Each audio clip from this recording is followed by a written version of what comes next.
हम लोग last class में विद्युत धारा यानी कि इलेक्ट्रिक करंट कर रहे थे। ठीक है, उसमें उसके बाद कुछ हम लोग न्यूमेरिकल भी किए थे। उसके आगे का करेंगे हम लोग। एक मिनट देना।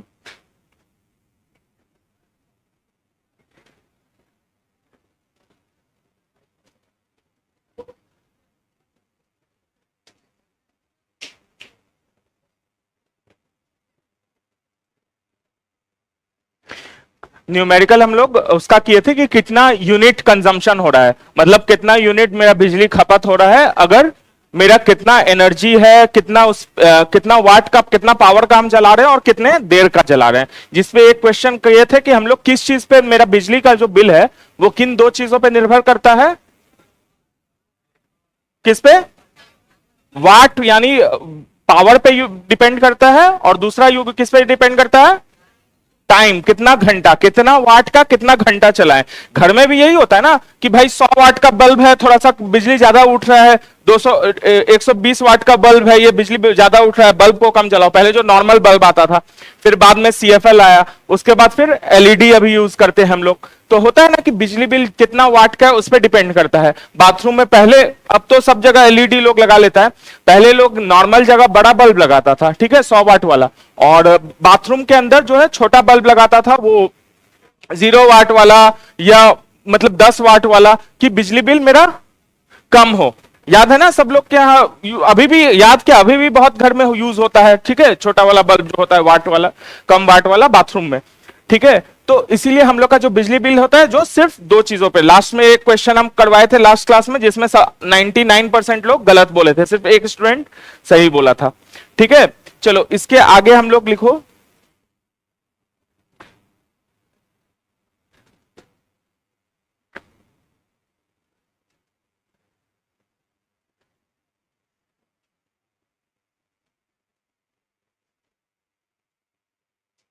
इलेक्ट्रिक जनरेटर यानी कि विद्युत जनित्र।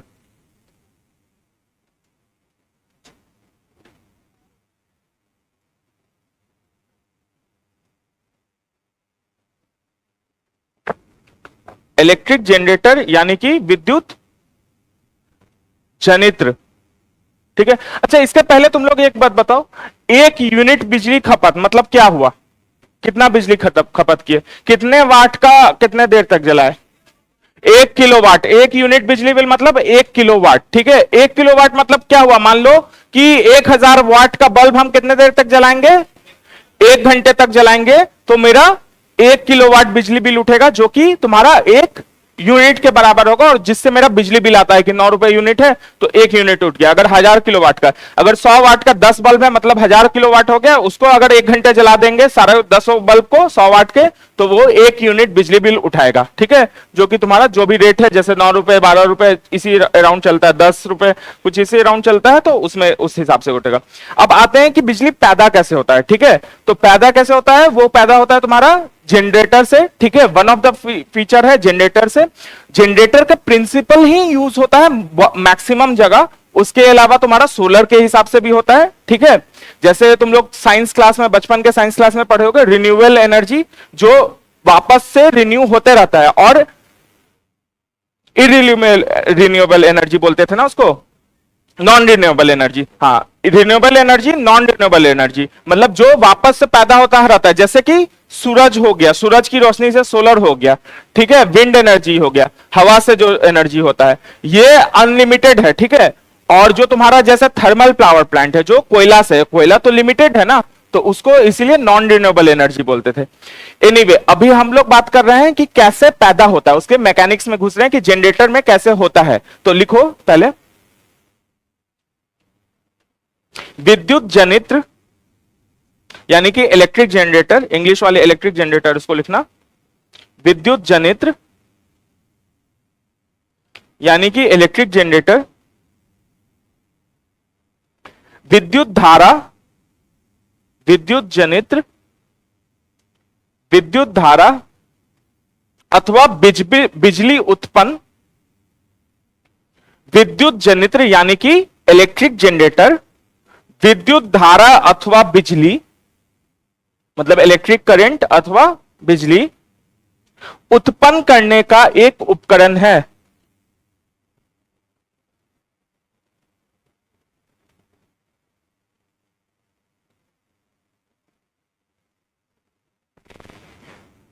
ठीक है, इसमें देखो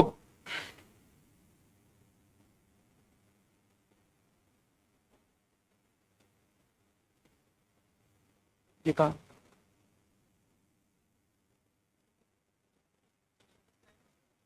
पे, अच्छा ये है क्या, नहीं ये हो गया, ठीक है।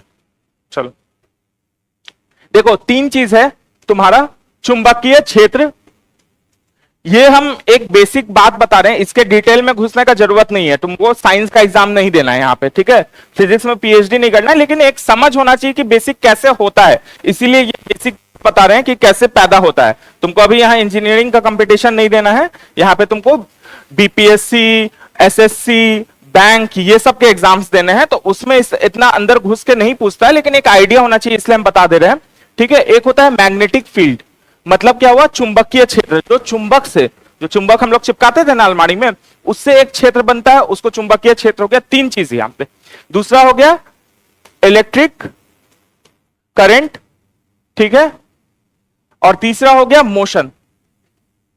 मतलब क्या हुआ, इलेक्ट्रिक करंट मतलब बिजली और मोशन मतलब चलना, ठीक है। तो इन तीनों के कॉम्बिनेशन से कोई दो चीज का कॉम्बिनेशन करोगे तो तीसरा चीज पैदा होता है।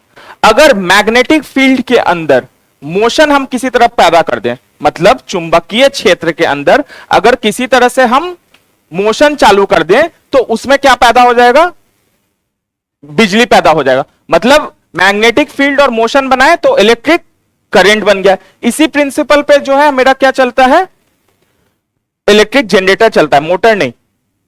उल्टा आ जाओ, मैग्नेटिक फील्ड में अगर इलेक्ट्रिक करंट, ये दोनों अगर डाल देंगे तो क्या पैदा हो जाएगा, मोशन, जिसके प्रिंसिपल पे मेरा मोटर चलता है। जो चीज तुम्हारे फैन में लगा हुआ है, मोटर चलना मतलब, मोटर मतलब सिर्फ वही जो घर का जो मोटर होता है उसकी बात नहीं कर रहे हैं, कहीं भी जो घूमने वाला प्रिंसिपल यूज होता है उसको हम लोग मोटर बोलते हैं। चाहे जैसे फैन चलता है, फैन को कभी अभी अगर खुला हुआ देखोगे तो छोटा सा उसमें मोटर रहता है जो घूमता है, ठीक है।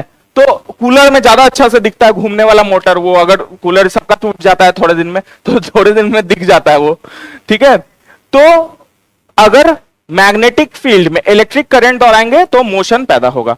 और जनरेटर, इलेक्ट्रिक जनरेटर का क्या प्रिंसिपल है, मैग्नेटिक फील्ड में मोशन करते हैं तो उससे इलेक्ट्रिक जनरेटर होता है। जैसे एक एग्जांपल जो दिखता है तुम लोग को बताते हैं, हाइड्रो पावर प्लांट जानते हो, कैसे बिजली उत्पन्न होता है, किस चीज से, हाइड्रो में पानी से। तो उसमें क्या होता है कि एक टरबाइन होता है, देखो ऐसा एक टरबाइन है, ये पानी का झरना जो है इस पे गिर रहा है, तो ये गिर रहा है तो क्या हो रहा है, घूम रहा है, घूम रहा है मतलब इसमें क्या हो रहा है, मोशन हो रहा है। और यहां पे अगर मैग्नेटिक फील्ड के अंदर इस मोशन को पैदा करेंगे, यहां पे एक मैग्नेटिक फील्ड अगर ले आए हम आर्टिफिशियल, तो उससे क्या पैदा होगा, इलेक्ट्रिक करंट पैदा होगा। इसी प्रिंसिपल से मेरा इलेक्ट्रिक जनरेशन होता है। सेम प्रिंसिपल तुम्हारा थर्मल में होता है।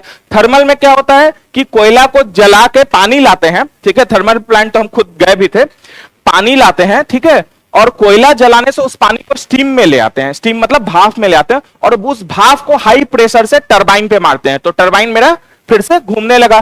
टरबाइन घूमने लगा मतलब मेरे पास क्या आ गया, मोशन आ गया, मोशन आ गया, और मेरा मैग्नेटिक फील्ड हम क्रिएट कर सकते हैं। तो ये दोनों मिल गया तो मेरा क्या पैदा हो जाएगा, उससे भी इलेक्ट्रिक करंट, जो मेरा थर्मल पावर प्लांट में होता है। उसी तरीके से विंड में जो मोशन है वो क्या लाता है, विंड प्लांट देखे होगे, मतलब सामने से नहीं देखोगे, नेटवर्क पे कहीं तो देखोगे, नहीं तो क्लास 3-4 के बुक में भी था, एगो ऐसे डंडा सा था और 3 गो ऐसे ऐसे पंखा था, है ना, रहता है।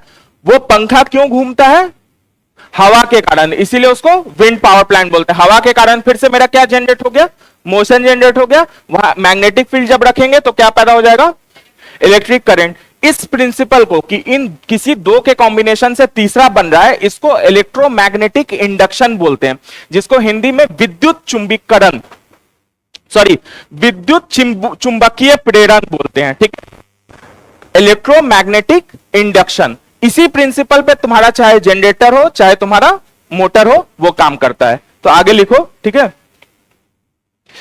विद्युत जनित्र विद्युत धारा अथवा बिजली उत्पन्न करने का एक उपकरण है, ठीक है। विद्युत जनित्र यांत्रिक ऊर्जा को, इसको हम इंग्लिश में लिखवा देंगे, ठीक है, विद्युत जनित्र यांत्रिक ऊर्जा को, अच्छा इसमें कौन सा ऊर्जा, तुम लोग बताओ, जनरेटर जो होता है उसमें कौन सा ऊर्जा किस में बन रहा है? पहले पैदा क्या हो रहा है? इससे मतलब विद्युत जनित्र यानी इलेक्ट्रिक जनरेटर से हम पैदा क्या कर रहे हैं? इलेक्ट्रिक करंट कर रहे हैं यानी विद्युत ऊर्जा कर रहे हैं, ठीक है, इलेक्ट्रिक एनर्जी कर रहे हैं। तो पैदा हो रहा है मेरा इलेक्ट्रिक एनर्जी। और किस चीज से पैदा हो रहा है? क्या चीज यूज कर रहे हैं उसमें? मैकेनिकल एनर्जी यानी कि तुम्हारा यांत्रिक ऊर्जा से तुम्हारा कन्वर्जन हो रहा है तुम्हारा इलेक्ट्रिक एनर्जी, यांत्रिक ऊर्जा से तुम्हारा विद्युत ऊर्जा में कन्वर्जन हो रहा है। बात समझ रहे हो? ये जब भी कभी ऊर्जा, हम लोग जो बचपन में पढ़े थे कि ऊर्जा को कभी ना बनाया जा सकता है ना नष्ट किया जा सकता है, मतलब energy can neither be created nor destroyed. उसको क्या होता है, एक फॉर्म से हम दूसरे फॉर्म में कन्वर्ट करते हैं। तो यहां पे इलेक्ट्रिक जनरेटर यानी कि विद्युत जनित्र में कौन सा फॉर्म से किसमें हो रहा है कन्वर्ट? यांत्रिक ऊर्जा जो हो रहा है कन्वर्ट हो रहा है विद्युत एनर्जी ऊर्जा में, यानी कि मैकेनिकल एनर्जी कन्वर्ट हो रहा है तुम्हारा इलेक्ट्रिकल एनर्जी में। ये जब भी तुम्हारा इस टाइप का क्वेश्चन ना बहुत सारा पूछता है कि इसमें मोटर में क्या होगा, फिर अच्छा तुम बताओ कौन सा ऊर्जा किसमें बनता है? इलेक्ट्रिक मोटर, अभी हम बताएं जैसे पंखा है मोटर है, कौन सा ऊर्जा किसमें बदल रहा है? इलेक्ट्रिक एनर्जी मैकेनिकल एनर्जी में हो रहा है, क्योंकि जनरेटर का जस्ट उल्टा मोटर में होता है। तो वहां पे क्या है, वैद्युत ऊर्जा जो है वो बन रहा है किसमें? यांत्रिक ऊर्जा में। यांत्रिक ऊर्जा मतलब मैकेनिकल ऊर्जा यानी कि जिसमें मैकेनिकल एनर्जी, जिसमें कि कुछ मोशन का बात हो या पोटेंशियल का बात हो, वो आगे हम लोग पढ़ेंगे, ठीक है। मोशन जब पढ़ेंगे ना, एक चैप्टर है उसके लिए, यांत्रिक ऊर्जा चैप्टर है पूरा, उसमें पढ़ेंगे। लेकिन बेसिक आइडिया सबको पता है ना कि यांत्रिक ऊर्जा क्या होता है। कुछ भी मोशन से रिलेटेड है तो मतलब वहां पे यांत्रिक ऊर्जा की बात हो रही है, यानी कि मैकेनिकल एनर्जी की बात हो रही है, ठीक है। तो लिखो विद्युत जनित्र, यानी कि इंग्लिश वाले साथ में लिखते रहो, हम बताते जा रहे हैं। इलेक्ट्रिक जनरेटर, विद्युत जनित्र यानी कि इलेक्ट्रिक जनरेटर यांत्रिक ऊर्जा को, मतलब इंग्लिश में लिखोगे मैकेनिकल एनर्जी को, यांत्रिक ऊर्जा को किसमें, तुम लोग लिखो खुद से, वैद्युत ऊर्जा यानी कि इलेक्ट्रिक एनर्जी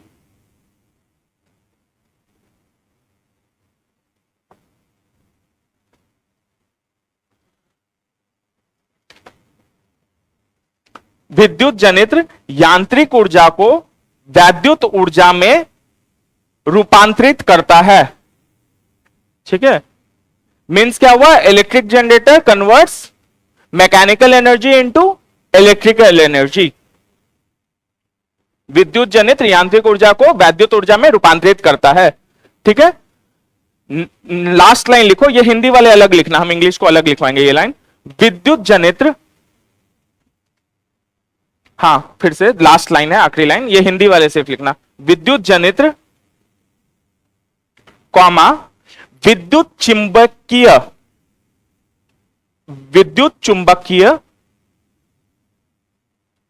प्रेरण का, प्रेरण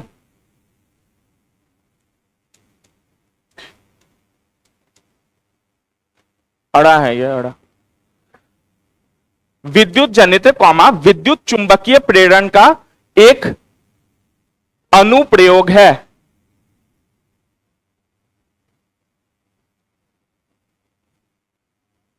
हाँ इंग्लिश वाले लिखना, its application depends upon, its application depends upon क्या चीज, कौन से प्रिंसिपल पे काम करता है?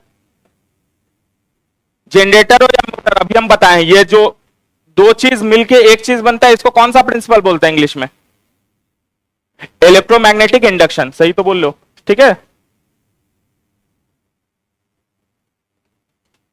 इलेक्ट्रोमैग्नेटिक इंडक्शन,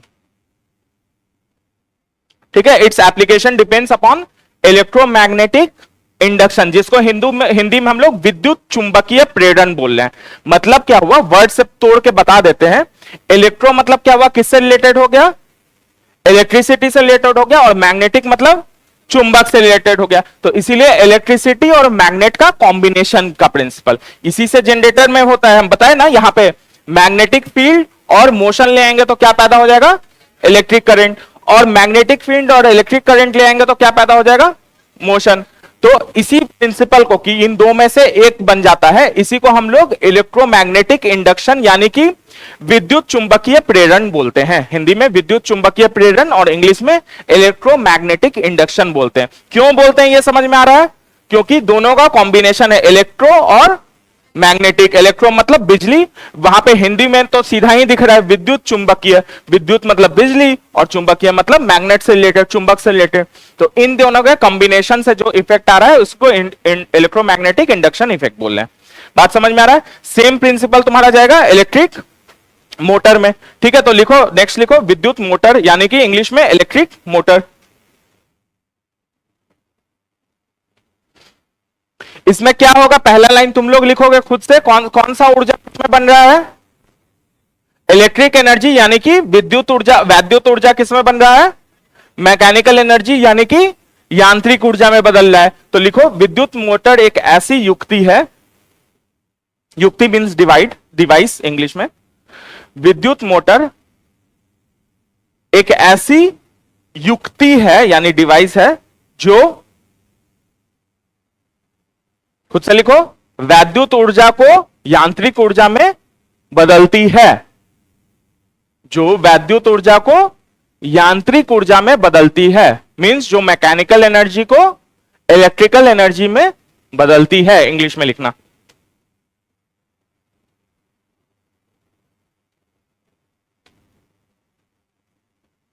समझ में आ रहा है?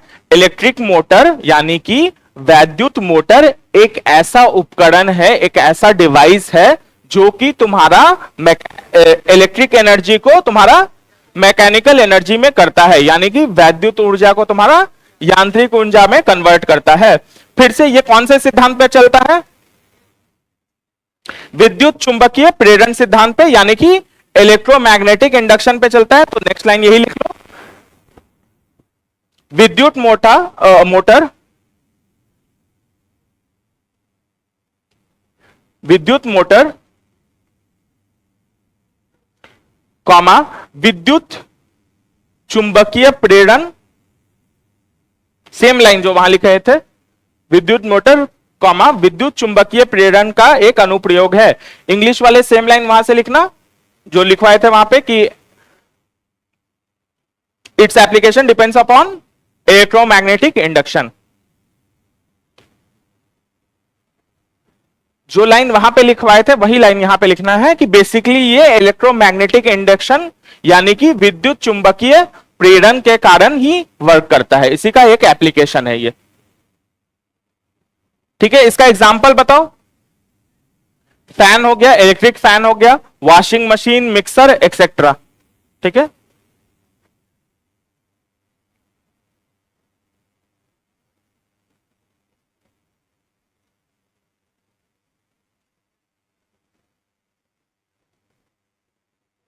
नहीं समझ में आ रहा है ये समझ में आ गया ना कि क्या कैसे होता है ये चीज। ऐसा लिखना चाहो तो लिख सकते हो कि दो के कॉम्बिनेशन से, जैसे ये दो से फिर ये एक बन जाएगा और ये दो से ये एक बन जाएगा। ये ऐसे इतना घुसा हुआ नहीं पूछता है, और इसके अंदर घुसेंगे तो दिखा देंगे कि स्लिप रिंग और कम्यूटेटर से कैसे एसी डीसी बनता है, लेकिन उतना फालतू चीज तुमको पीएचडी थोड़े करना है यहाँ पे। ठीक है, नेक्स्ट लिखो, नेक्स्ट हेडिंग ट्रांसफॉर्मर। जो रहे मोहल्ला में उड़ जाता है और 3-4 घंटे के लिए बिजली, और हमारे केस में कई बार रात रात भर बिजली चला जाता है वो उड़ जाता है ना बचपन से, मतलब छोटे से तुम एक चीज जरूर सुने होंगे कि भाई ट्रांसफार्मर उड़ गया ठीक है, वो उड़ के कहीं चला जाता है। ठीक है, तो उसी ट्रांसफार्मर की बात कर रहे हैं जो रहे उड़ता है। कल भी हुआ था। अच्छा, वो हर एरिया में कहीं ना कहीं होता रहता है, खासकर बिजली वो आंधी वो सब में कुछ वायर एक दूसरे से टकरा जाता है, कुछ कहीं हो जाता है, उससे आग लग जाता है। उसमें बड़ा अच्छा चिंगारी वाला इफेक्ट भी देता है। ठीक है, सब लोग देखे होंगे कभी ना कभी सड़क पे खड़ा होके और पेरेंट्स चिल्ला लेंगे पीछे हटो पीछे हटो। ठीक है, चिंगारी मारते रहता है। तो ट्रांसफार्मर तो होता क्या है, ट्रांसफार्मर करता क्या है? एसी को डीसी में कोई बदल रहा है। ठीक है, और कोई आंसर? एसी को एसी में कर रहा है तो फिर कर क्या रहा है उसमें?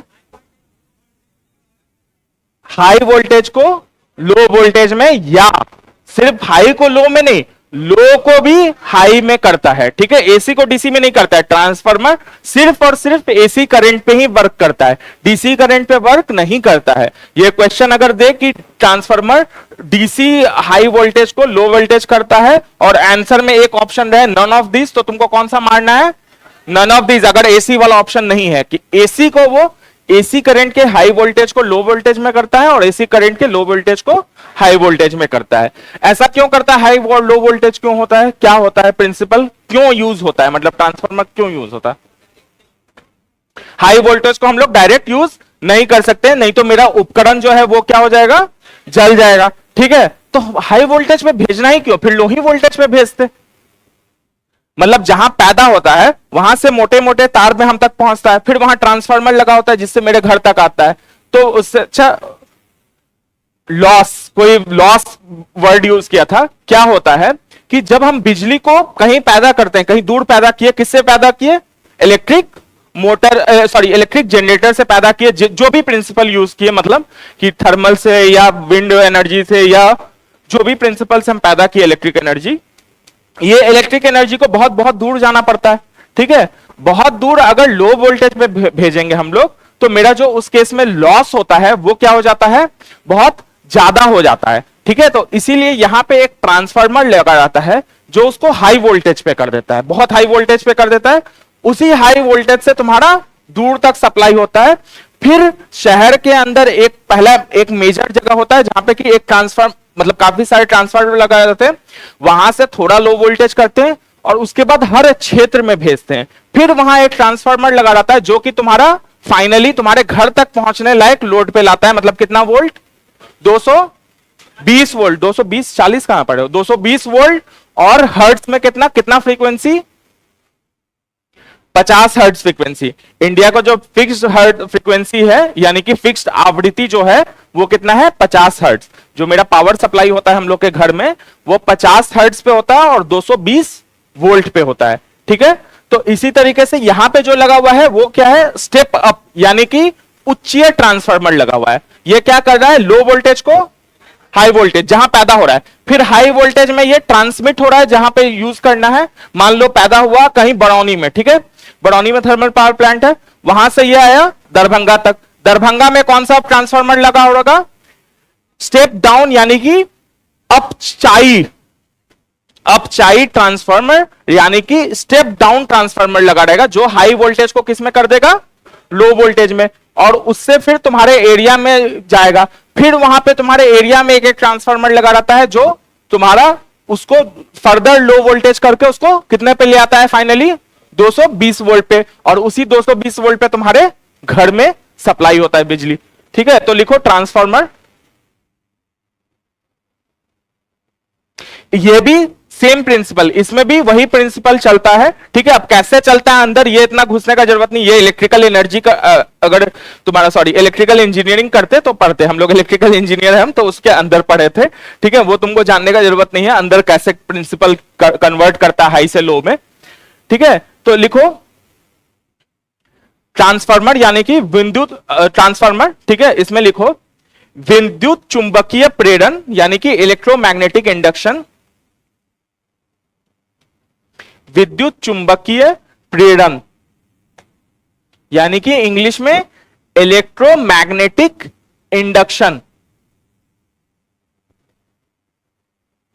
पर आधारित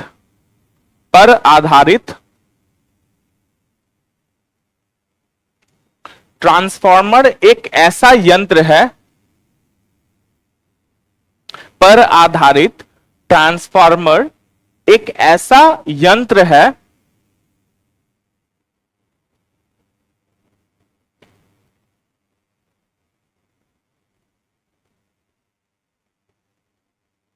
जो प्रत्यावर्ती यानी कि अल्टरनेटिंग, जो प्रत्यावर्ती यानी कि अल्टरनेटिंग वोल्टेज को क्या करता है? घटाता या बढ़ाता। तो घटाने या बढ़ाने का कार्य करता है। विद्युत चुंबकीय प्रेरण पर आधारित ट्रांसफार्मर एक ऐसा यंत्र है जो प्रत्यावर्ती वोल्टेज को घटाने या बढ़ाने का कार्य करता है। समझ में आ रहा है? ठीक है। और इंग्लिश वालों को भी समझ में आया कि बेसिकली अल्टरनेटिंग करंट का जो वोल्टेज होता है उसी को अप या डाउन करने का एक डिवाइस है ट्रांसफार्मर। और कौन से प्रिंसिपल पे काम करता है? तुम्हारा इलेक्ट्रोमैग्नेटिक इंडक्शन प्रिंसिपल पे काम करता है। ठीक है, नेक्स्ट लिखो, ट्रांसफार्मर दो प्रकार के होते हैं। ट्रांसफार्मर दो प्रकार के होते हैं।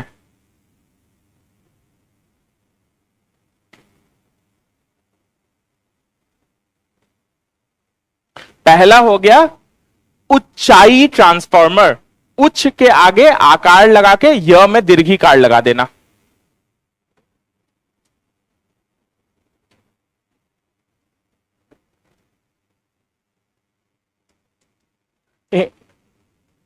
ठीक है, उच्चाई ट्रांसफार्मर यानी कि हिंदी इंग्लिश में step up transformer. Step up transformer, step up और स्टेप डाउन होता है ना, स्टेप अप।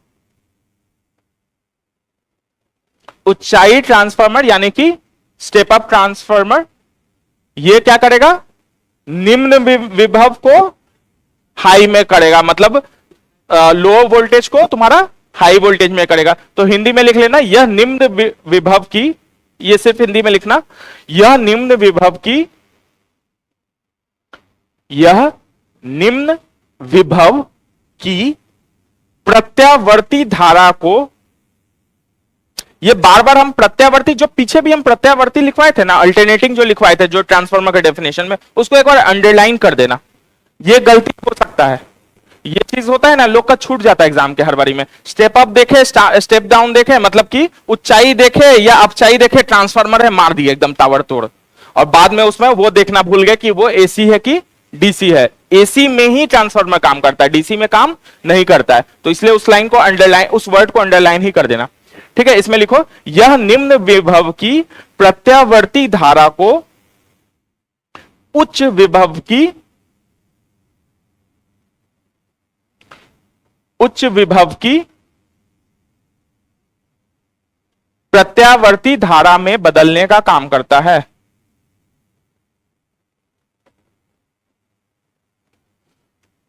ठीक है, यह निम्न विभव की प्रत्यावर्ती धारा को उच्च विभव की प्रत्यावर्ती धारा में बदलने का काम करता है।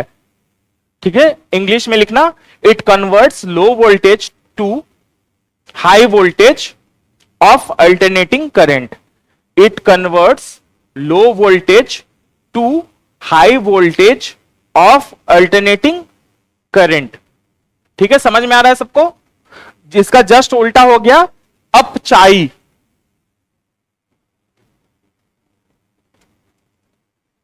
यानी कि इंग्लिश में इसको हम लोग बोलते हैं स्टेप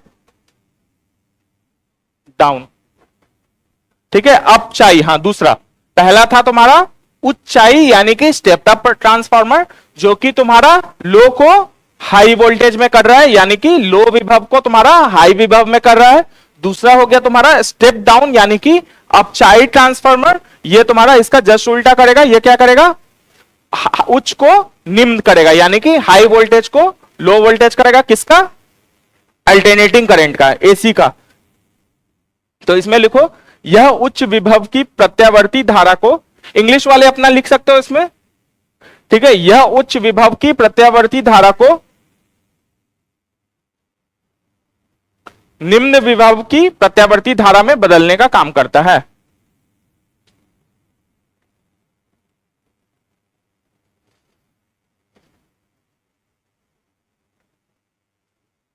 ठीक है, यह उच्च विभव की प्रत्यावर्ती धारा को निम्न विभव की प्रत्यावर्ती धारा में बदलने का काम करता है।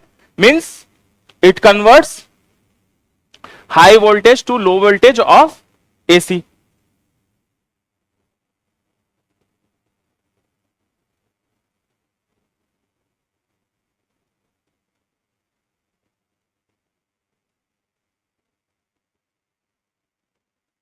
ठीक है, ये जो है ये सिर्फ बाहर ही लगा रहता है या हर चीज में लगा रहता है?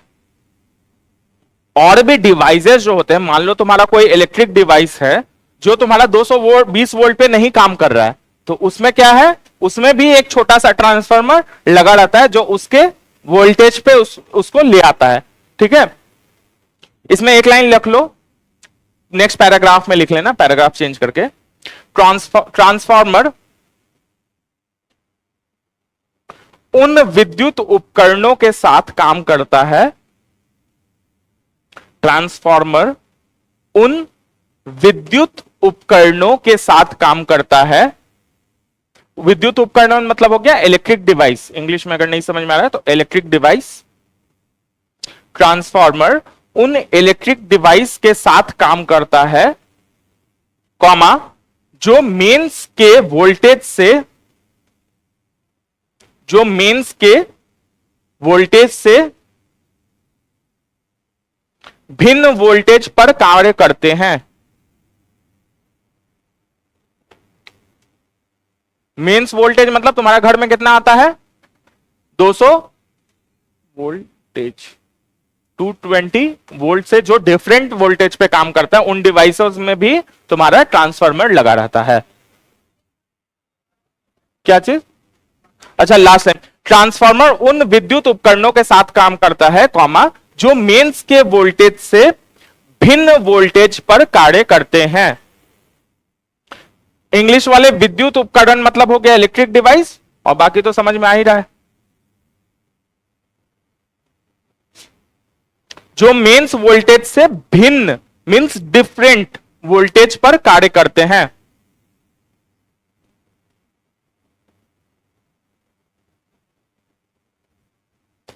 ठीक है, एक लाइन, एक एग्जांपल और लिख लो। अपचाई ट्रांसफार्मर यानी कि स्टेप डाउन ट्रांसफार्मर, अपचाई ट्रांसफार्मर यानी कि step down transformer, power sub station, power sub station, Hindi में भी सब स्टेशन ही लिखते हैं इसको। ठीक है, अपचाई ट्रांसफार्मर पावर सब स्टेशन पर, सब स्टेशन नहीं सुने हो, जैसे तुम लोग वो दरभंगा में एग्जैक्टली कहा हमको नहीं याद है, जब मुजफ्फरपुर जाते हैं तो रास्ते में हाईवे पे बहुत बड़ा सब स्टेशन एक दिखता है हम लोग को, मुजफ्फरपुर से जब पटना जाते हैं। यहां पे कहा है, यहां रामनगर में भी है सब स्टेशन, जो है बहुत बड़ा सा वो एरिया रहता है, उसमें बहुत सारा ट्रांसफार्मर लगा रहता है। ठीक है, तो जहां जब बहुत दूर से जब बिजली बिल बन के आता है ना, तो वो पहले तुम्हारे डिस्ट्रिक्ट के सब स्टेशन पे पहुंचता है और वहां से तुम्हारे ट्रांसफार्मर पे करता है। तो वहां पे ऑब्वियस सी बात है, सब स्टेशन पे कैसा ट्रांसफर लगा रहेगा, स्टेप अप रहेगा कि स्टेप डाउन रहेगा, स्टेप डाउन रहेगा, यानी कि अपचाई ट्रांसफर रहेगा। तो वही लिखवा रहे हैं कि अपचाई ट्रांसफार्मर पावर सब स्टेशन पर वोल्टेज को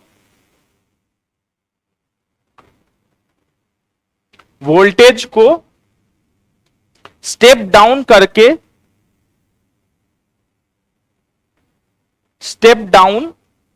करके उपभोक्ताओं यानी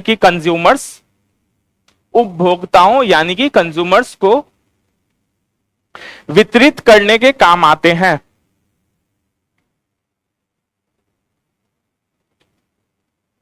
ठीक है, वितरित करने के काम आते हैं। बात समझ में आ रहा है? सब स्टेशन में तुम्हारा स्टेप डाउन ट्रांसफार्मर होता है जिसके थ्रू तुम्हारा कंज्यूमर्स के बीच डिस्ट्रीब्यूट होगा। ठीक है, अपचाई ट्रांसफार्मर पावर सब स्टेशनों पर वोल्टेज को क्या करने के काम आएगा, स्टेप डाउन। अपचाई ट्रांसफार्मर पावर स्टेशनों पर वोल्टेज को स्टेप डाउन करके उपभोक्ताओं को वितरित करने के काम आते हैं। बात समझ में आ रहा है सबको कि स्टेप डाउन ट्रांसफार्मर लगा रहता है तुम्हारा सब स्टेशन पे, जो कि तुम्हारा जिसके थ्रू कंज्यूमर्स को डिस्ट्रीब्यूट होता है मेरा। ठीक है,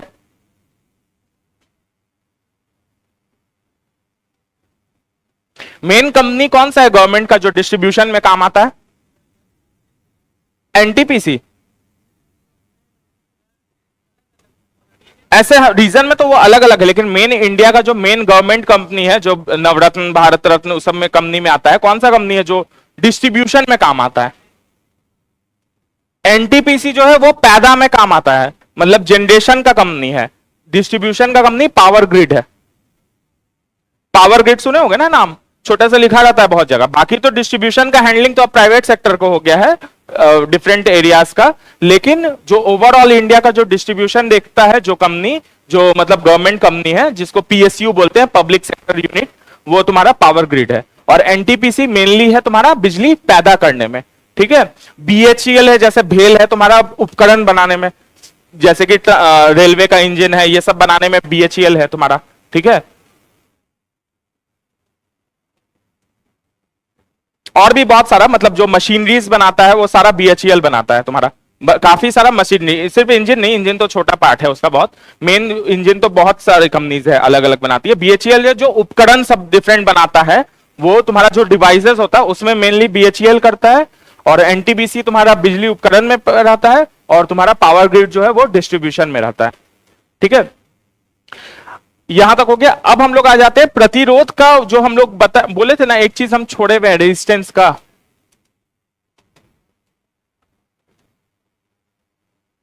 इस ये जो है प्रतिरोध, ठीक है, हेडिंग एक बार फिर से प्रतिरोध या रेजिस्टेंस डालना। वो क्या होता है पहले सबको पता है, विद्युत प्रवाह में जो रुकावट पैदा करता है उसी को हम लोग प्रतिरोध बोलते हैं, ठीक है। और तुम्हारा फॉर्मूला क्या था,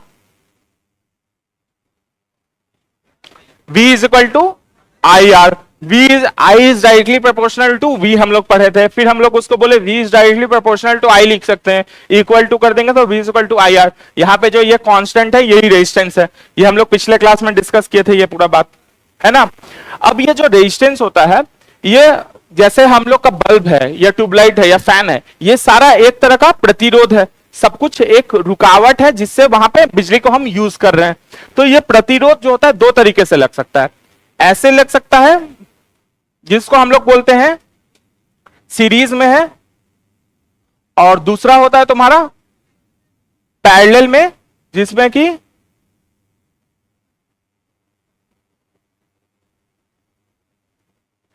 एक ही पॉइंट है, एक स्टार्ट पॉइंट और एक एंड पॉइंट, उसके बीच अगर आ रहा है बहुत सारा, तो वो सारा क्या हो जाएगा, सीरीज में हो जाएगा। लेकिन अगर दो पार्ट में विभाजित हो गया एक पार्ट से, और फिर वो दोनों पार्ट कहीं विभाजित होकर वापस से वो जुड़ गया, तो उसको हम लोग बोलते हैं पैरेलल में। अब यहां से काम का बात यह है कि तुम्हारा इससे न्यूमेरिकल बहुत बेसिक सा, कभी कभी बेसिक सा न्यूमेरिकल, ज्यादातर नहीं पूछता है, लेकिन किसी किसी एग्जाम में इससे रिलेटेड बेसिक एकदम न्यूमेरिकल पूछ देता है कि अगर इसका एक वैल्यू दे देगा R1 मान लो, इसका वैल्यू दे देगा R2, तो टोटल रेजिस्टेंस मतलब टोटल प्रतिरोध कितना है वो पूछता है। मान लो इसका वैल्यू है R3, इसका वैल्यू है R4, तो पूछेगा टोटल R कितना हुआ।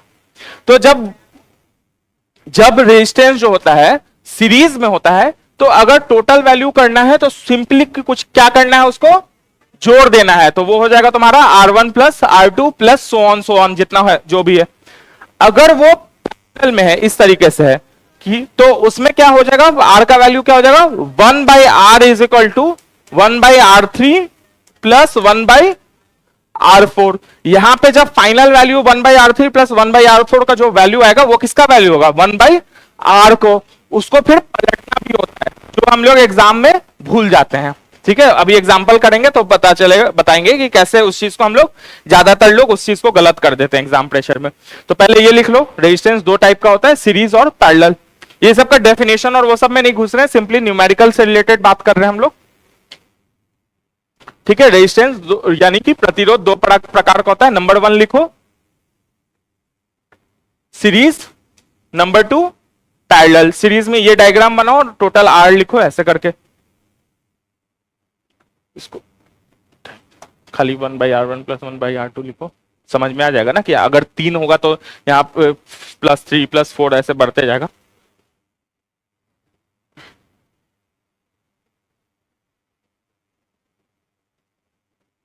Total R is equal to क्या हो जाएगा, R1 प्लस R2 सीरीज में। पैरेलल में ये दिख नहीं रहा है क्या सबको, पैरेलल में ऐसे बनाए हम, ये ऐसे करके ऐसे बना है, इसको हम R3 बोल दिए हैं, इसको हम R4 बोल दिए।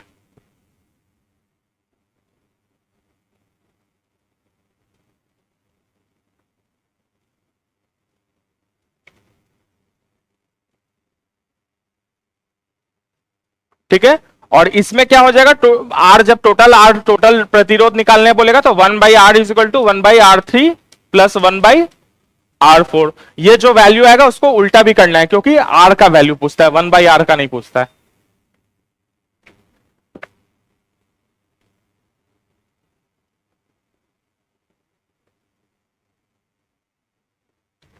ठीक है, हो गया, सब लोग लिख लिए, लिख रहे हैं।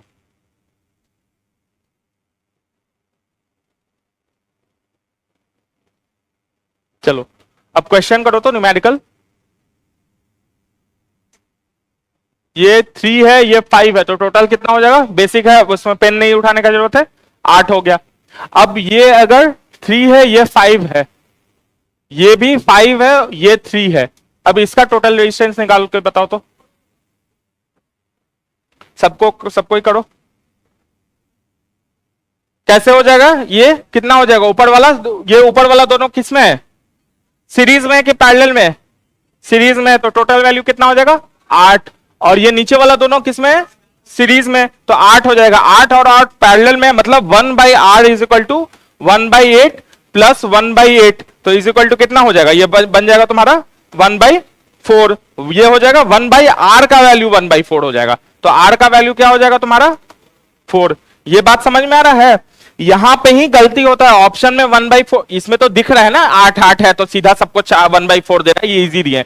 एग्जाम में थोड़ा सा नंबरिंग का खेल करेगा और लास्ट में ऑप्शन ये भी देगा और ये भी देगा, समझ रहे हो, 1 वाला भी ऑप्शन देगा और उल्टा वाला भी देगा, और तुम हड़बड़ा के ए पे ये देगा खासकर, और इसको डी पे देगा या सी पे देगा, तो तुम ए देखोगे ये ऑप्शन, ताबड़तोड़ मारोगे और नेक्स्ट क्वेश्चन पे खुश हो गए कि चलो ये क्वेश्चन तो इजी था, निकल लिए, और यहां पे तुम गलती कर दोगे। क्या गलती होता है ये समझ रहे हो, ये एग्जाम में गलती होता है लोगों से, इसलिए हम बता रहे हैं, ये बेसिक गलती है जो एग्जाम में होगा। कितना भी सोच के जाओगे ना, कुछ इस टाइप का गलती हो ही जाता है, दो एक दो, लेकिन उसको एक दो को एक्सीड नहीं करना है हम लोग को। तो इस चीज पे ध्यान रखना कि ये जो वैल्यू जब निकालते हैं पैरेलल में, तो ये 1/r का वैल्यू होता है, इसको हमको उल्टा भी करना होता है। ज्यादा फास्ट हो रहा है क्या, 2 सेकंड होल्ड कर रहे हैं, एक बार समझ लो हम क्या बोलना चाह रहे हैं। इसको पंखा नहीं पता कहां स्विच है, ऑन कर लो। अच्छा लाइट नहीं है, ठीक है, तो ये बात समझ में आ रहा है ना, 1/r जो का वैल्यू आता है। ठीक है, एक क्वेश्चन और करो।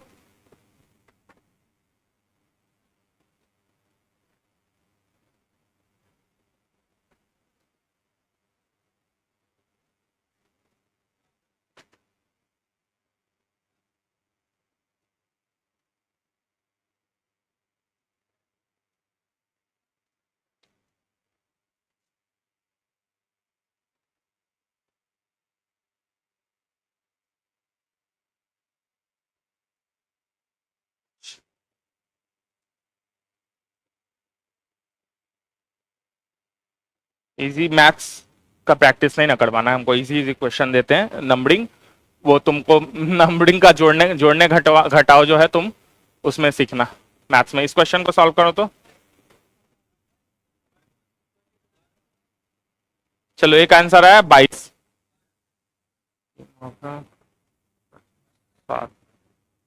ठीक है, ये क्वेश्चन दिख रहा है सबको, 2 4 4 2 8 8 और फिर लास्ट में 15। हाँ ठीक है, 22 एक आंसर आया। चलो सब लोग को करने दो।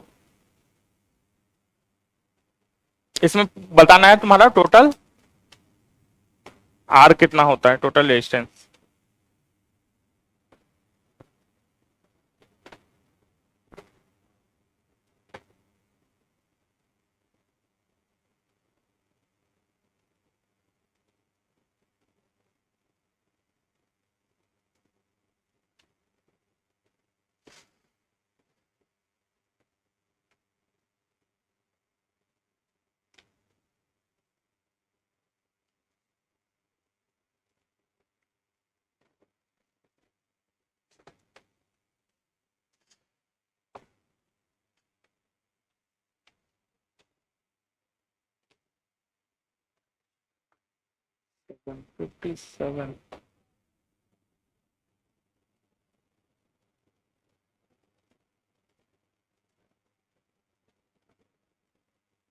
सबका आ गया?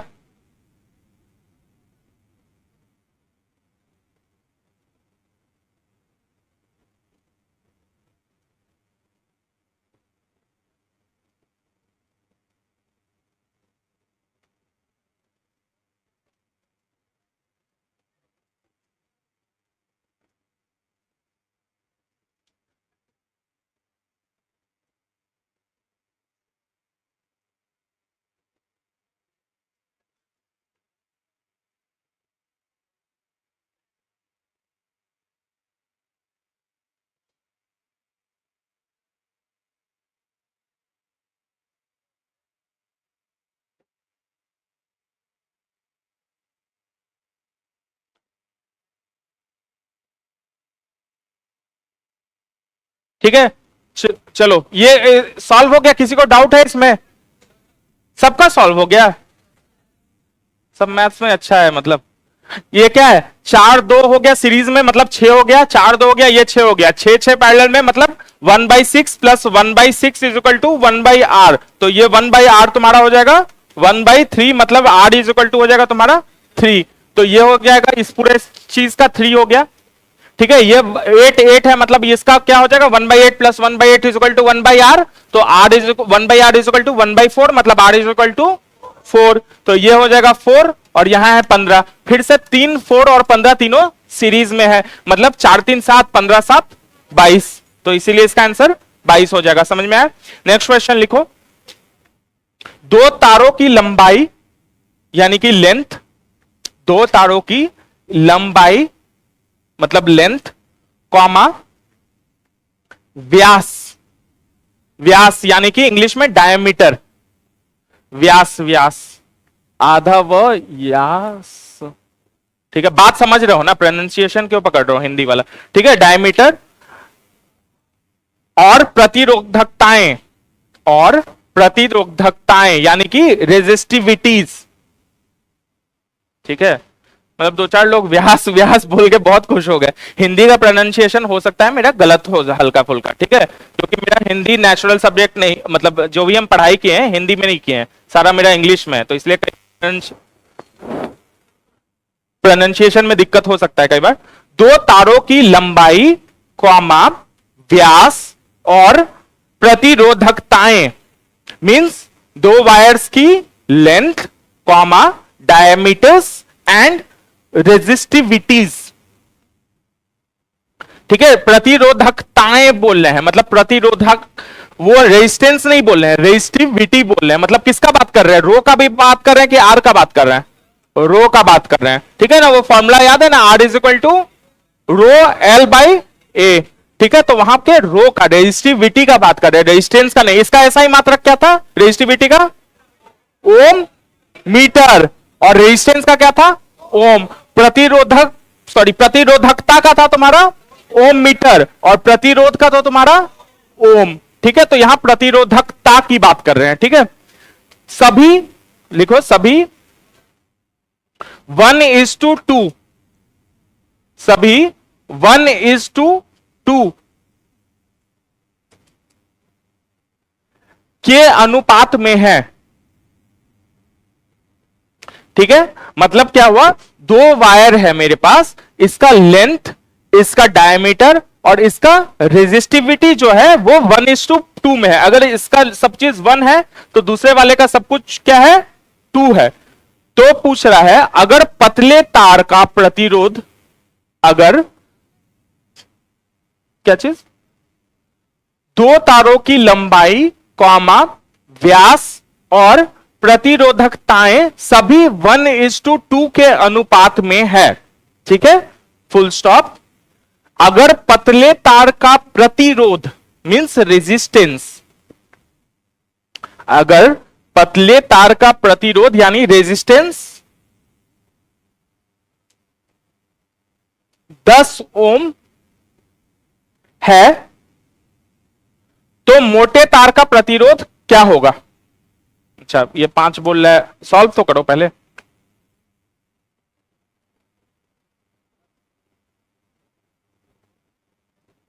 क्वेश्चन समझ में आ रहा है?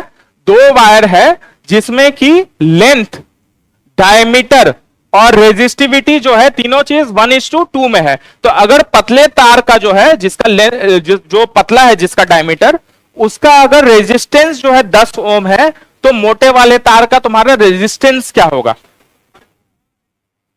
अच्छा, 2-3 आंसर आ चुका है। 5 ओम सॉल्व करो अच्छे से, 5 गलत आंसर है। ठीक है, एक आंसर 20 भी आ रहा है। फॉर्मूला कौन सा यूज कर रहे हो सब लोग? R is equal to rho L by A. ठीक है, 20 भी एक आंसर आया है, ये भी गलत आंसर आया। चलो नेक्स्ट। ठीक है, और 10 कुछ लोग का आंसर आ रहा है। और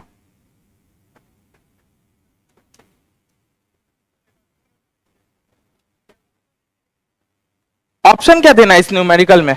कोई वो थोड़े है, यूपीएससी का क्वेश्चन थोड़े है कि चार ऑप्शन दे रहे हैं, उसमें से ए बी सी डी ये होगा। ये तो सिंपल मैथ्स है, मैथ्स निकालो ना, सॉल्व करो। मैथ क्वेश्चन में ऑप्शन क्यों चाहिए?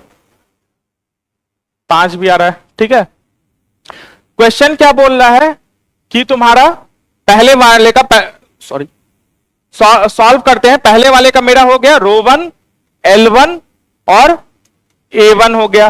तो दूसरे वाले का क्या हो जाएगा तुम्हारा? रो 2 इज इक्वल टू क्या हो जाएगा? दूसरा तार दुगुना है इसका, मतलब 2 रो 1 हो जाएगा। और L1 के L2 क्या हो जाएगा? 2 L1 हो जाएगा। और A2 क्या हो जाएगा तुम्हारा? A2 क्या हो जाएगा? यही ट्रिकी है। ठीक है, ये A1 था। A1 is equal to pi R square होता है ना। डायमीटर हम बोल रहे थे, डायमीटर की बात कर रहे थे, मतलब एक का 1 है तो दूसरा का दुगुना है। तो रेडियस भी पहले का जो होगा वही तुम्हारा दूसरे का दुगुना हो जाएगा। तो रेडियस की बात कर रहे थे, तो यहां पे R1 स्क्वायर है, तो यहां पे पाई R2 मतलब 2R1। शिट, ये ऐसे 2L2 हो गया। यहां पे पाई 2R1 इसका होल स्क्वायर, मतलब ये हो जाएगा 4 पाई R1 हो जाएगा।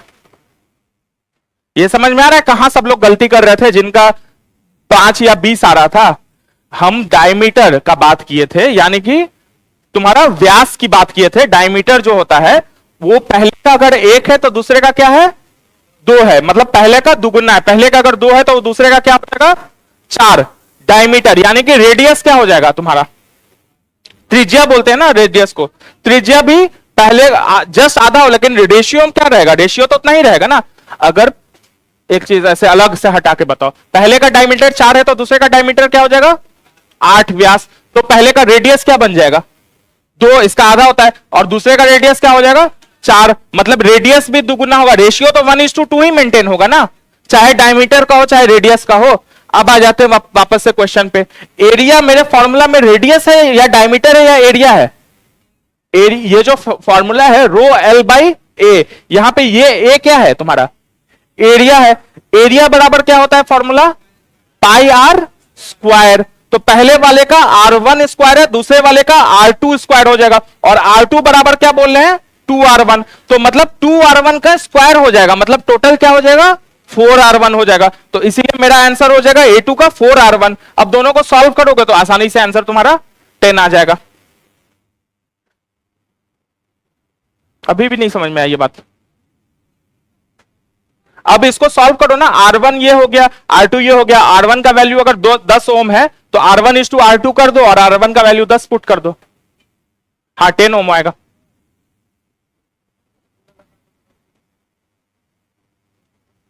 इस साइड में बताएं? अच्छा रुको, फिर से एक बार रिपीट ही कर देते ना, इस साइड उस साइड के। देखो, पहले वाले का R1 है, ठीक है, उसमें क्या है? पहला अब जो हम बोले हैं वो क्या हो जाएगा? L1 हो जाएगा, रो 1 हो जाएगा और A1। सब कुछ पहले वाले का 1 मान लिए, ठीक है। तो पहला R1 क्या हो जाएगा? रो 1 L1 डिवाइडेड बाई A1, ठीक है। यहां पे A1 का वैल्यू हम लोग लिख सकते हैं is equal to rho 1 L1 divided by pi R1 square. यहां तक क्लियर है? यह R1 का वैल्यू हो गया, जो कि किसके बराबर है? ये बोल रहे हैं 10 के बराबर है, 10 ओम के बराबर है। यहां तक क्लियर है? अब आ जाते हैं हमारे R2 भाई साहब पे। R2 भाई साहब का फिर से निकालते हैं। L1 L2 जो हो जाएगा वो कितना है? 1:2 रेशियो में, मतलब वो हो जाएगा 2L1। ये बात समझ में आ रहा है ना, क्योंकि R1:R2=1:2 है, तो R2 क्या हो जाएगा, 2L2 2L1, ठीक है। और ρ2 क्या हो जाएगा, 2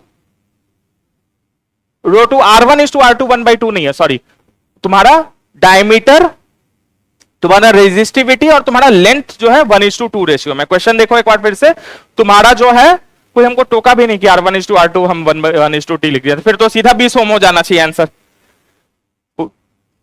क्वेश्चन क्या बोल रहा है कि तुम्हारा लेंथ, तुम्हारा रेजिस्टिविटी और तुम्हारा डायमीटर जो है वो 1:2 रेशियो में है। तो डायमीटर अगर 1:2 रेशियो में, तो मतलब रेडियस भी तुम्हारा 1:2 में, मतलब अगर व्यास तुम्हारा 1:2 रेशियो में है, तो तुम्हारा त्रिज्या भी जो है वो 1:2 रेशियो में रहेगा। यहां तक सबको क्लियर था? चलो इधर आ जाते हैं। ρ2 क्या हो जाएगा, 2ρ1। ρ2 क्या हो जाएगा, 2ρ1, ठीक है। और लास्ट में तुम्हारा A2 क्या हो जाएगा, यहीं पे ट्रिकी है, इसको फिर से हम लोग तोड़ेंगे, पाई R2², ठीक है। और पाई R1 के टर्म्स में लिखेंगे तो 2R1 का स्क्वायर, मतलब ये हो जाएगा तुम्हारा 4R1²। अब इन दोनों को R1/R2 करोगे, वापस से 10 ओम ही आ जाएगा, सब कट कटा के वही 1 बन जाएगा और लास्ट में वैल्यू तुम्हारा 1 आ जाएगा। ये क्वेश्चन समझ में आया सबको?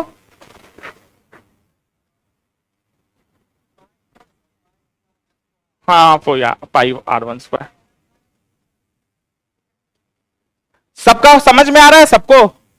क्या गलती हो रहा था ये भी समझ में आ रहा है सबको? सब लोग एरिया 1:2 लिख रहा था, लेकिन एरिया 1:2 नहीं होकर 1:4 होगा। ऐसा क्वेश्चन मैथमेटिक्स में भी देखे होगे ना बहुत सारा, कि जब नहीं, कैसे देखे होगे ना, बहुत बार मैथमेटिक्स में ऐसा क्वेश्चन रहता है कि जब एरिया का, सर्कल का बात होता है, एरिया की बात होता है, तो जब 1:2 में अगर रेडियस है तो तुम्हारा जो एरिया है वो 1:4 में हो जाता है, क्योंकि रेडियस स्क्वायर पाई R² हो जाता है एरिया। तो R को, यहां पे R की बात कर रहे थे, तो R जब 2 होगा तो टोटल तुम्हारा एरिया जो है वो 1:4 हो जाएगा। ये बहुत सारा मैथ्स में क्वेश्चन आता है, अगर नहीं देख रहे तो देख लो, इस टाइप का बहुत सारा क्वेश्चन आते हैं, ठीक है। चलो ये लिख लो, सॉल्व कर लो, फाइनल सबका आंसर आ रहा है ना, 10 ओम, कट कट के 1 हो जाएगा, ऊपर में हो जाएगा। R2 में क्या हो जाएगा, ऊपर में 2L1 into 2ρ1 divided by 4R1², pi R1²। तो ये क्या हो जाएगा, 2 इंटू 2 4 हो गया, 4 4 कट गया, तो L1ρ1 पाई R1²। यही तो R1 का वैल्यू था, तो R1:R2 हो गया, इसलिए 10 हो गया। कैसे नहीं आ रहा है ये?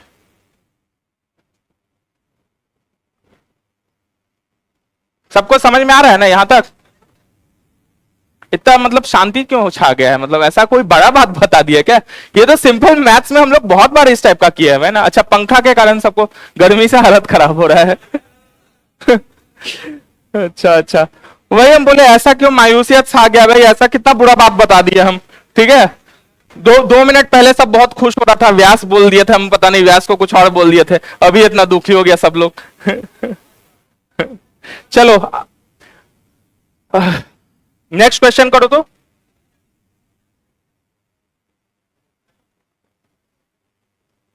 गर्मी लग रही है, रहने दें अब इसके बाद। 10 मिनट और पढ़ाते हैं, 10 मिनट बर्दाश्त कर लो ना, 10-15 मिनट रुक जाओ, बहुत जल्दी हो जाएगा नहीं तो, ठीक है। कुछ क्वेश्चन ही करवा रहे हैं हम लोग, आसान आसान कुछ क्वेश्चन ही करेंगे हम लोग, ठीक है।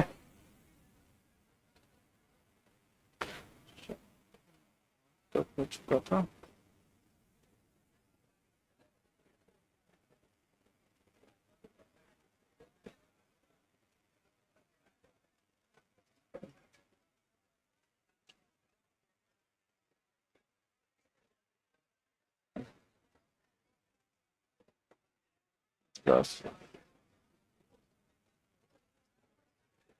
हो गया, गप मत करो, अब इधर आ जाओ। ये क्वेश्चन सबको समझ में आ गया ना? ठीक है, नेक्स्ट क्वेश्चन लिखवा रहे हैं, 1 सेकंड दो हमको।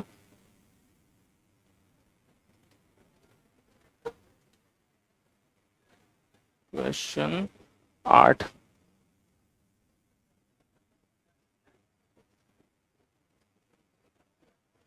ठीक है, डायनामो, क्वेश्चन लिखो।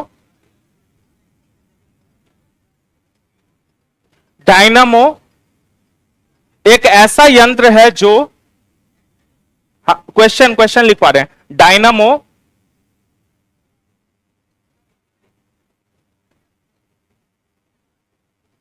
ठीक है, डायनेमो एक ऐसा यंत्र है, डायनेमो एक ऐसा यंत्र है, ठीक है, जो कौन से ऊर्जा को किस में बदलता है, ये क्वेश्चन है, तो बताओ। चार ऑप्शन है, मान लो, chemical energy to electrical energy, electrical energy into mechanical energy, C हो गया mechanical energy into electrical energy, और डी हो गया तुम्हारा electric energy into chemical energy. C यानी कि मैकेनिकल यानी यांत्रिक ऊर्जा को किसमें बदल रहा है, वैद्युत ऊर्जा में। डायनामो जो होता है वही इलेक्ट्रिक जनरेटर प्रिंसिपल बताए थे कि मैग्नेटिक फील्ड के अंदर जो मोशन क्रिएट होता है वो एक्चुअली डायनामो होता है, वो जो चीज होता है घूमता है उसी को हम लोग डायनामो बोलते हैं। ठीक है, तो वो कौन सा ऊर्जा किसमें बना रहा है फाइनली, यांत्रिक ऊर्जा को विद्युत ऊर्जा में। तो लिख लो mechanical energy into electric energy.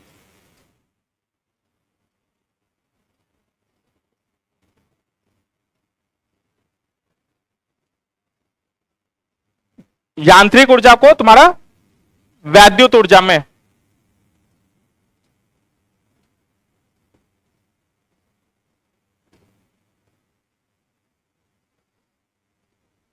ठीक है, हिंदी में भी उसको डायनेमो ही बोलते हैं।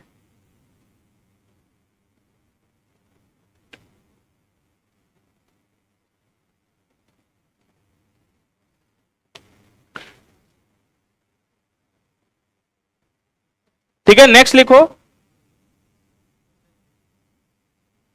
हाँ, क्वेश्चन लिखो नेक्स्ट। जब वैद्युत ऊर्जा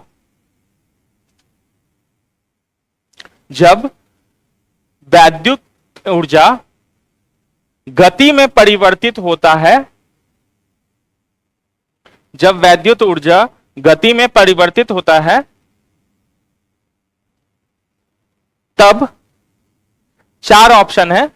पहला, ऊष्मा की कोई हानि नहीं होती है, पहला ऊष्मा की कोई हानि नहीं होती है। बी हो गया 50% ऊष्मा की हानि होती है। ठीक है, बी हो गया 50% ऊष्मा की हानि होती है, और सी में 30% कर दो, डी में 80% कर दो।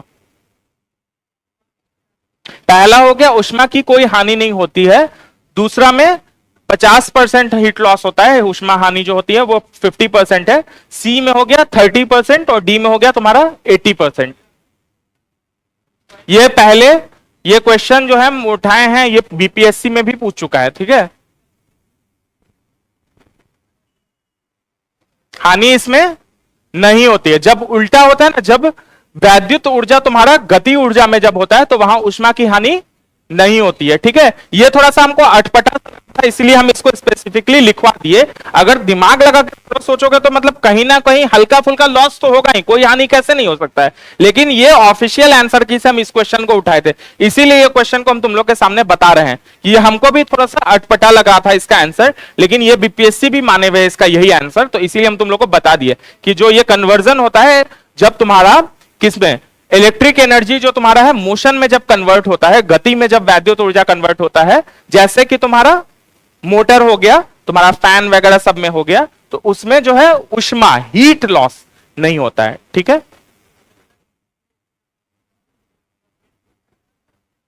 तो परसेंट में नहीं होता, हानि रहता। 10% होगा कि 20% होगा ये किसी को पता थोड़ा है कि एग्जैक्ट 10% होगा हर उपकरण में, सिर्फ हानि रहता तो हानि लिख सकते थे। लेकिन ये थोड़ा सा अटपटा टाइप हमको भी लगा, ऊष्मा की हानि स्पेसिफिक दिया हुआ था, तो इसीलिए हम तुम लोग को ये क्वेश्चन बता दिए। ठीक है,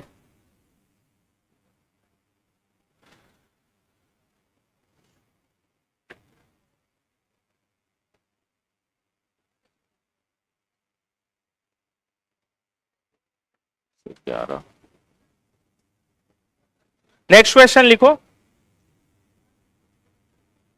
समझ रहे हैं गर्मी है, थोड़ा बर्दाश्त करना पड़ेगा, ठीक है। ये चीज बर्दाश्त, अब मेरे सामने पंखा लगा हुआ है, हम टीचर हैं तो ठीक है, नहीं लगा होता तब भी हमको पढ़ाना था। और तुमको एग्जाम दोगे, इतना वो सेंसिटिव एग्जाम नहीं को नहीं होना चाहिए, ठीक है। एग्जाम दोगे वहां पे कैसा कैसा दिए हो ना एग्जाम। अगर तुम्हारा बैंक वाला है तो फिर भी वो एसी में बैठा के, कंप्यूटर वाला जो एग्जाम होता है वो अलग है। लेकिन बाकी जो नॉर्मल एग्जाम जो कंप्यूटर वाला सेंटर नहीं होता है भाई, बैठने का जगह नहीं होता है, 2 घंटे बाद सीधा खड़ा नहीं हो पाते, मतलब ऐसा ऐसा जगह दर्द करता है कि बता नहीं सकते हैं, ठीक है। और पंखा तो दूर की बात है, बेंच इतनी इतनी को का रहता है बेंच, ठीक है। और ऐसे ऐसे लुढ़कते भी रहता है, बगल वाला अगर मस्ती करने आया तो अपना पैर वैर चला के ऐसे ऐसे नाचते रहेगा, ठीक है।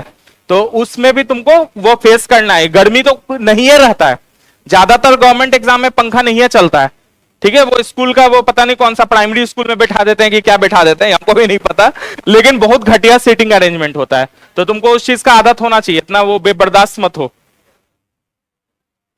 ठीक है। ठीक है, नेक्स्ट लिखो। विद्युत मोटर में, ये तो बहुत आसान सा क्वेश्चन है, हम लिखवा चुके हैं। हाँ, विद्युत मोटर में क्वेश्चन ही करवा रहे हैं, सारा क्वेश्चन ही यहां से करवा रहे हैं सारा।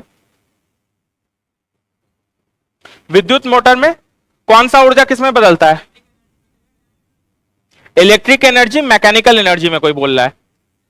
विद्युत मोटर यानी कि इलेक्ट्रिक मोटर में यस सर भी बोल रहा है कोई, उल्टा होगा ना, मैकेनिकल, सॉरी सही सही सही बोल रहा है। विद्युत ऊर्जा जो तुम्हारा, इलेक्ट्रिक एनर्जी जो है तुम्हारा वो मैकेनिकल एनर्जी, यानी कि वैद्युत ऊर्जा तो तुम्हारा, सही बोले थे सॉरी, वैद्युत ऊर्जा जो है तुम्हारा वो किसमें हो जाएगा? यांत्रिक ऊर्जा में। तो लिख लो।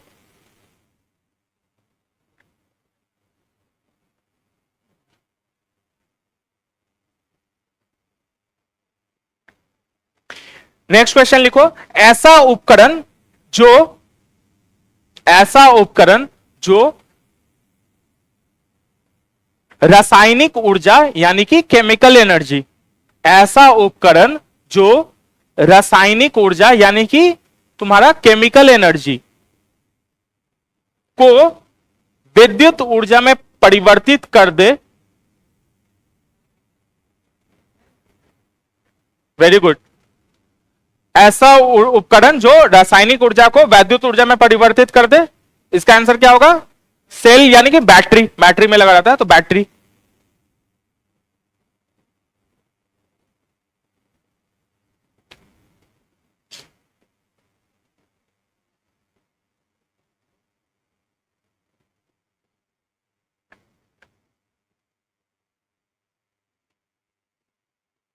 ठीक है, नेक्स्ट क्वेश्चन लिखो।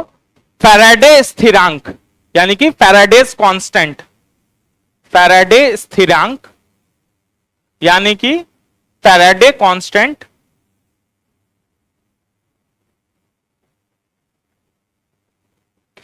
चार ऑप्शन है, जो ऑप्शन सही होगा वही लिखना, चारों ऑप्शन लिखने का जरूरत नहीं है, बस सुन लो। इलेक्ट्रोलाइट की मात्रा पर निर्भर करता है फैराडेज कांस्टेंट जो होता है।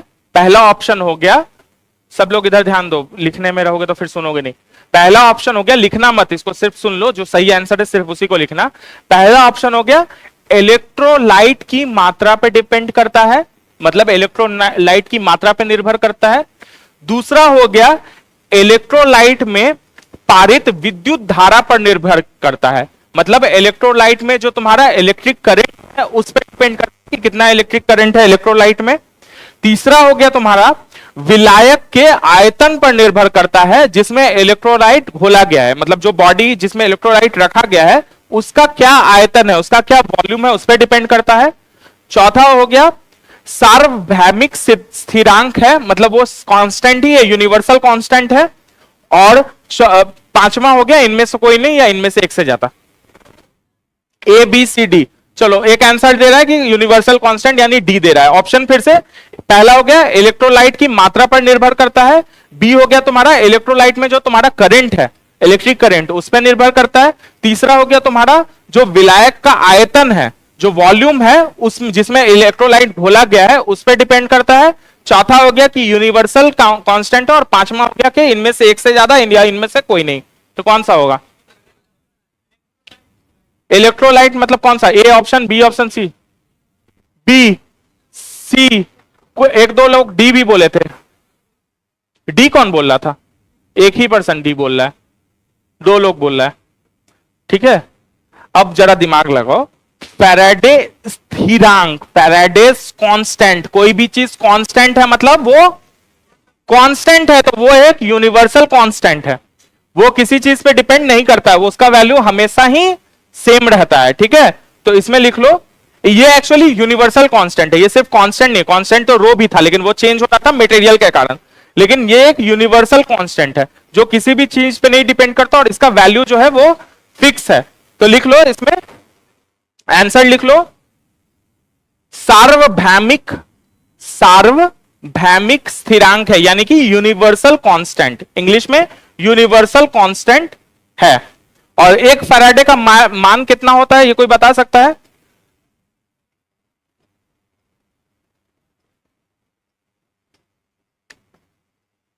एक फैराडे का मान कितना होता है, कोई बता सकता है? बताओ। 9 पॉइंट समथिंग, हाँ बोलो ना, 9 पॉइंट क्या, 9.64, वेरी गुड, इंटू 9.64 इंटू 10⁴, और यूनिट क्या हो जाएगा? सी मोल पर यूनिट, ये है इसका यूनिट, और इसका टोटल वैल्यू एक्चुअली लिखा हुआ है 96485, 96485.3321।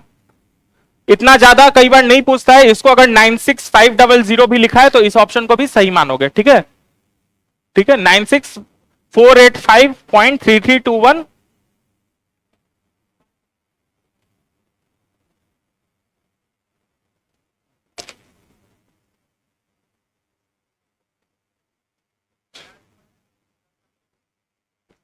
कैसे दर्शाते हैं फैराडे कॉन्स्ट,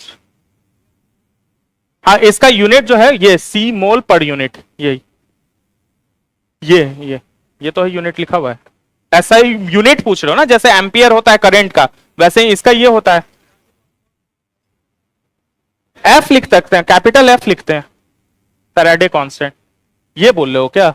अच्छा, तो एम्पियर तुम बोलोगे तो एम्पियर तो यूनिट हुआ ना, तो वैसे ही इसका यूनिट ये हुआ। क्या उसको दर्शाते किससे हैं, ये सिंबल क्या है, मतलब हाँ सिंबल क्या है उसका?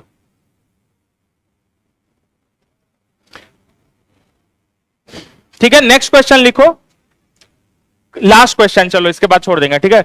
कम वोल्टेज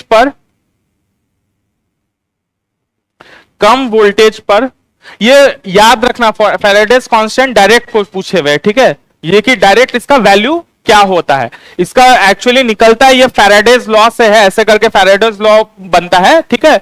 ये ऐसे बहुत सारे बुक में देखे होंगे साइंस वाइंस के, लेकिन उतना फैराडेज लॉ में डायरेक्शन के लिए निकालते हैं कि अगर मोशन का, मैग्नेटिक फील्ड का ये डायरेक्शन हो तो करंट का क्या डायरेक्शन होगा, मोशन का डायरेक्शन, उससे रिलेटेड, लेकिन उतना उसमें घुसने का जरूरत नहीं है, लेकिन वैल्यू एटलीस्ट याद कर लेना, ठीक है, कि उसका वैल्यू क्या है, डायरेक्ट वैल्यू पूछ सकता है 96485, या इसको तुम्हारा 96500 भी अगर दिया हुआ है तो ये भी सही मान सकते हो, ठीक है, क्योंकि इतना हाई नंबर में 96500 भी चलेगा। लेकिन भाई बीपीएससी है, बीपीएससी में अपना सोच समझ के, उसका नन ऑफ दीज वाला ऑप्शन है, अगर बीपीएससी में दे रहे हो एग्जाम और नन ऑफ दीज वाला है तो नन ऑफ दीज करना भाई, ठीक है। वो एग्जैक्ट वैल्यू भाई 8.3 और 8 में वो लोग जब कर लिया था, याद है ना, सनलाइट वाला हम बताए थे वैल्यू, कि सनलाइट को कितना समय लगता है रीच करने में, यूपीपीसीएस 8 को सही माने हुआ था, लेकिन बीपीएससी 8 को गलत मान लिया था, नन ऑफ द अबव मान लिया था, क्योंकि 8.3 होता है एग्जैक्ट, इसीलिए 8.28 करके होता है ना, तो 8.3 मान लिया था, इसीलिए, तो इसीलिए ये आंसर ही सही लगना। अगर 5 ऑप्शन वाला एग्जाम है, 4 ऑप्शन वाला एग्जाम है तो ये भी चलेगा। ये चीज थोड़ा सा एग्जाम पे डिपेंड करता है, मतलब कुछ कह नहीं सकते हैं क्या होगा, हमसे भी मतलब एक फर्स्ट में अगर पूछो, अगर 8 दिया हुआ ऑप्शन में, सनलाइट को, वो क्वेश्चन याद है ना, हम बताए थे कि सूरज की रोशनी को धरती तक पहुंचने में कितना समय लगता है, यूपीपीसीएस जो है वो 4 ऑप्शन दिया था, 6, 7, 8, 9, और 8 को सही माना। वही चीज, वही क्वेश्चन बीपीएससी कॉपी कर लिया और सेम ऑप्शन कॉपी कर लिया, लेकिन बीपीएससी में एक 5वां ऑप्शन भी होता है, नॉन ऑफ द अबव, तो पहले आंसर की में वो 8 को सही माना था, कुछ स्टूडेंट क्लेम कर दिए कि 8 नहीं, उसका 8.3 होना चाहिए, इसीलिए इसका answer none of the above होना चाहिए, तो जो उसका फाइनल आंसर की हुआ उसमें answer none of the above हो गया। ये समझ रहे हो? तो पॉइंट का खेला में बेचारे लोग क्वेश्चन तो कॉपी कर लिए, आंसर भी कॉपी कर लिए, एक एक्स्ट्रा ऑप्शन भी लगा दिया नन ऑफ द अबव का, और आंसर जो है वो बाद में क्लेम करके स्टूडेंट उसको चेंज करवा दिए। तो इसीलिए हम बोल रहे हैं ये चीज ध्यान रखना कि पॉइंट वाइंट वाला खेला होता है जहां 5 ऑप्शन है। नेक्स्ट क्वेश्चन लिखो, कम वोल्टेज पर कार्य करने पर, कम वोल्टेज पर कार्य करने पर विद्युत मोटर यानी कि इलेक्ट्रिक मोटर क्या होता है? कम वोल्टेज पे क्या बोलते हैं? घर में वोल्टेज कम होता है तो सब लोग पेरेंट्स क्या बोलते हैं? सबको गिरा देने, एमसीबी गिरा देने बोलते हैं ना, ए भाई अभी टीवी मत चलाओ, टीवी जल जाएगा। ठीक है, वैसे मोटर तो खासकर नहीं चलाना, घर का मोटर जो है वो भी, या कोई भी मोटर जिसमें मोटर उपकरण है वो सब नहीं चलाने बोलते हैं, तो वही, क्योंकि वो जलने का डर होता है। तो यही क्वेश्चन है, कम वोल्टेज पर कार्य करने पर विद्युत मोटर प्रायः जल जाते हैं क्योंकि विद्युत मोटर पर, सॉरी, कम वोल्टेज पर कार्य करने पर विद्युत मोटर प्रायः जल जाते हैं क्योंकि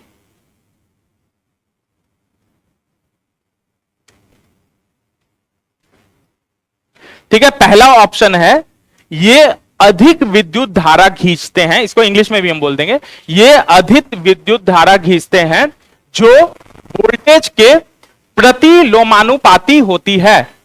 मींस कि ये इसमें क्या होता है, ज्यादा करंट खींचने लगता है जो कि वोल्टेज के इनवर्सली प्रोपोर्शनल होता है। ठीक है, पहला ऑप्शन हो गया।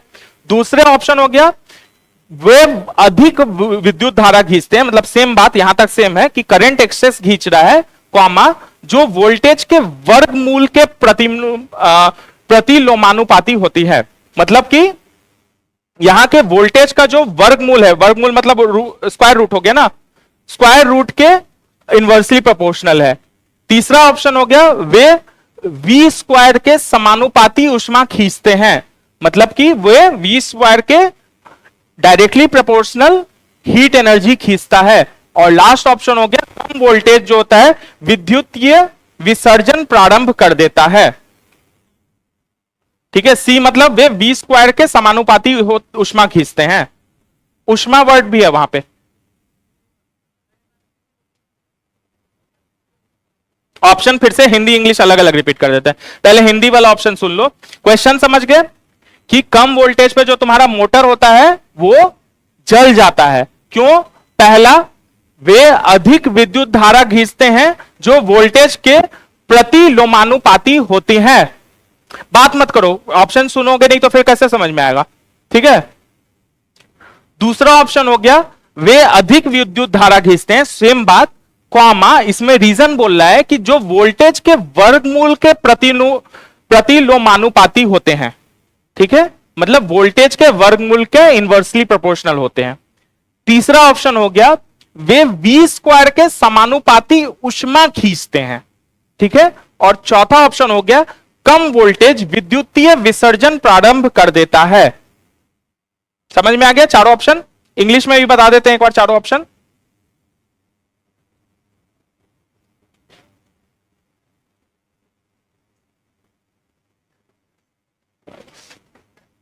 ठीक है, इंग्लिश में लिख लो। पहला ऑप्शन है, they draw more current which is inversely proportional to voltage. Number 2 हो गया, they draw more current which is inversely proportional to the square root of voltage. तीसरा हो गया, they draw heat proportional to V square. और चौथा हो गया, low voltages set in electric discharge. हाँ, पूछना मना किए हुए ना सबको, जिसको जाना आना है मत पूछा करो क्लास में। तो ए बी सी डी बताओ क्या है? कुछ लोग ए बोल रहे हैं, कुछ लोग बी बोल रहे हैं।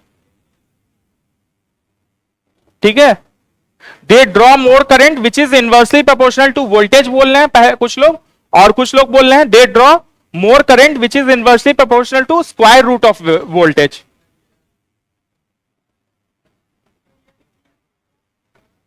इसका आंसर हो जाएगा तुम्हारा ए हो जाएगा इसका आंसर। ठीक है, आंसर लिख लो पहले, हिंदी वाले लिखो, वे विद्युत धारा खींचते हैं, वे विद्युत धारा खींचते हैं, कॉमा, जो वोल्टेज के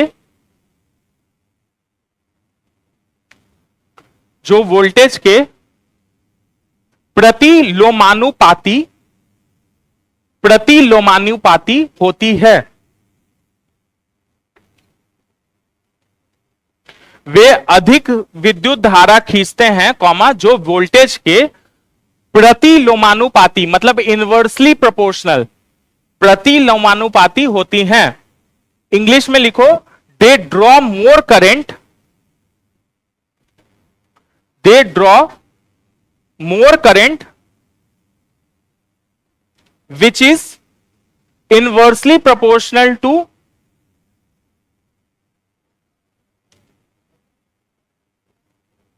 voltage।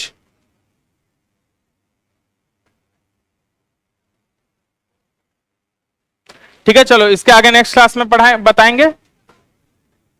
यही आंसर वही ए बताए तो थे, ये अभी आंसर ही तो लिखवाए हैं। ठीक है, कोई डाउट है तो हम यहीं पे, बाकी क्लास नेक्स्ट क्लास आवाज में रिलेटेड